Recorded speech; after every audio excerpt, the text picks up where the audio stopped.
ou a cláusula usada para que nós não pudéssemos entrar em Angola é a chamada recusa de entrada. A recusa de entrada existe dentro do enquadramento da lei angolana, portanto, a lei 163/19 de 23 de maio, que é a lei sobre o regime jurídico do cidadão estrangeiro na República de Angola.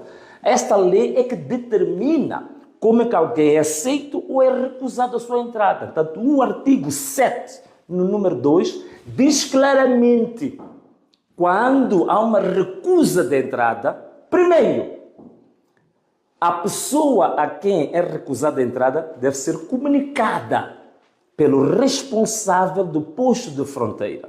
2, deve ser especificado a razão da recusa de entrada. 3, o chefe de posto deve comunicar à companhia aérea que levou a pessoa até o posto de fronteira que esta pessoa teve a sua entrada recusada para o devido acompanhamento do mesmo para a zona de origem ou do aeroporto, digamos, de procedência ou para o seu país de origem. Portanto, estes são os procedimentos que devem ser feitos quando se recusa a entrada de alguém em Angola. Isto é que está na lei e nada disto foi feito. Uma recusa de entrada, nós nem sequer fomos deportados. Nós ouvimos aí pessoas a dizer que foram deportados. Nós não fomos deportados. Não houve procedimentos dentro da lei que se diga que preencheram os requisitos para se deportar alguém. Aquilo foi uma irregularidade ao mais alto nível. Portanto, não foi nada feito segundo a lei. Foi uma violação da própria lei angolana. É por isso que não houve essa explicação detalhada. Qual é a razão? Até hoje não sabemos o que é que fundamenta a recusa. Não está claro. Não está. E isto é perigoso para Angola porque existem os tais chamados acordos migratórios bilaterais entre Moçambique e Angola que determinam exatamente como é que é feita a gestão da entrada e da saída de cidadãos de um país ou do outro. E existem acordos migratórios da SADC para todos os países da SADC que também foram violados.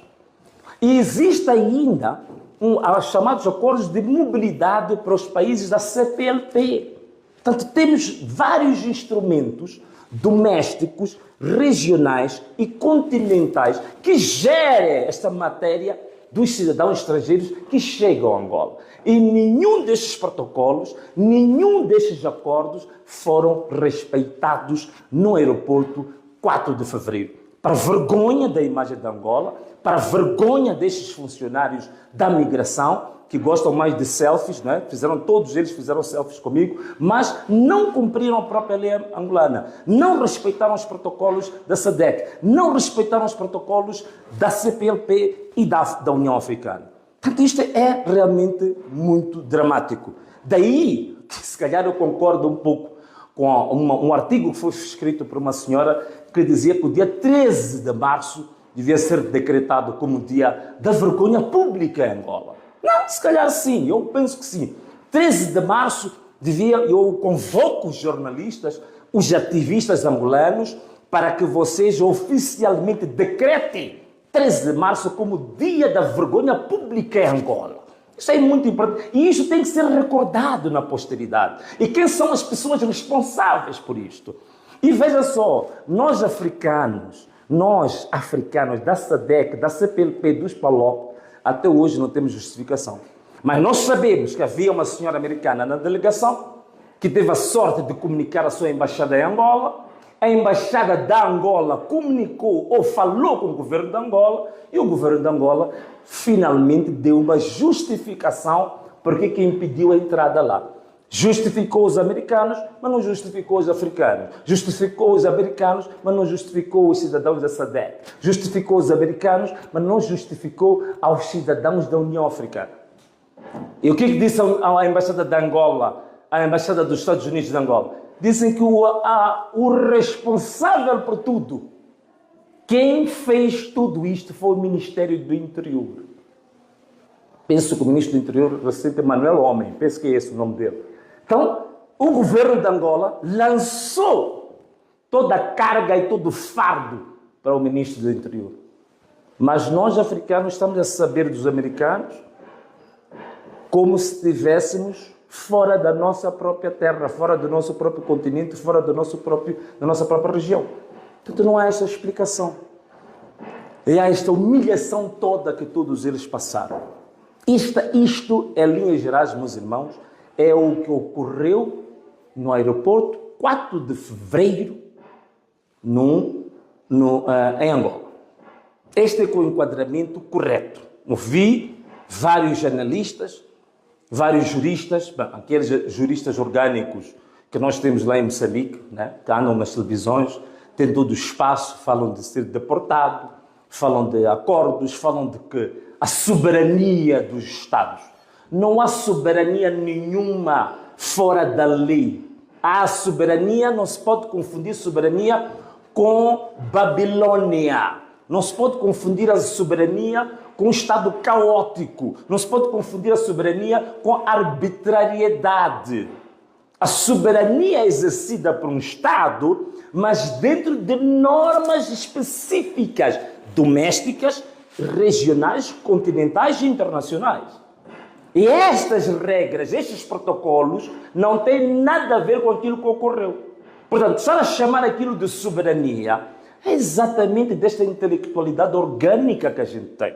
Né? Estes mercenários digitais do regime ocupam todas as televisões para estar ali pura e simplesmente a vomitar o mais alto da sua ignorância, digamos assim, algumas delas congênitas, outras adquiridas com o tempo. Então, como sabemos também, parece que o nível de consumo de estupefacientes tem aumentado bastante na classe acadêmica hoje. É por isso que, de fato, temos a academia com o gráfico da produção acadêmica cada vez mais ele a ir no sentido negativo da produção, geometricamente negativo. Então, são estes produtos, digamos assim, do pensamento psicotrópico, né? Pensamento resultante do consumo de substâncias perigosas e proibidas. Portanto, é este o problema. Então, andam todas essas teorias a serem feitas. Né? Alguém diz que não, o Venâncio não entrou em Angola porque o governo de Angola notou que não é uma pessoa de boa reputação. Olha, que boa reputação? Onde é que estão provas disso? E se é essa a razão, então, de acordo com a própria lei angolana, o artigo número 7, o número 2 da Lei 163/19 de 23 de maio, obriga a fundamentação disso. Onde é que está a fundamentação? Onde é que está o despacho que diz isso? Absolutamente nenhum. Portanto, foi ilegal. A Angola provou-se que, de fato, está sob um regime ditatorial, que a Angola está sendo gerida de forma partidocrata. Portanto, o partido MPLA, os estatutos do seu partido se sobrepõem à Constituição de Angola, se sobrepõem às leis de Angola, se sobrepõem à soberania de Angola, que reside onde? Reside no próprio povo. Esta que é a dura realidade. Esta que é a realidade. E mais, aqui eu concordo, eu vi no portal da UNITA, a dizer que um dos graves problemas e que motivou isso também é o crescimento que a UNITA está a ter em Angola, em termos de popularidade, da aceitabilidade popular dos eleitores, e, por outro lado, o decréscimo geométrico da impopularidade do MPLA. E que nem sequer tem candidato para as próximas eleições presidenciais. Este é o grande problema que o MPLA está a ter.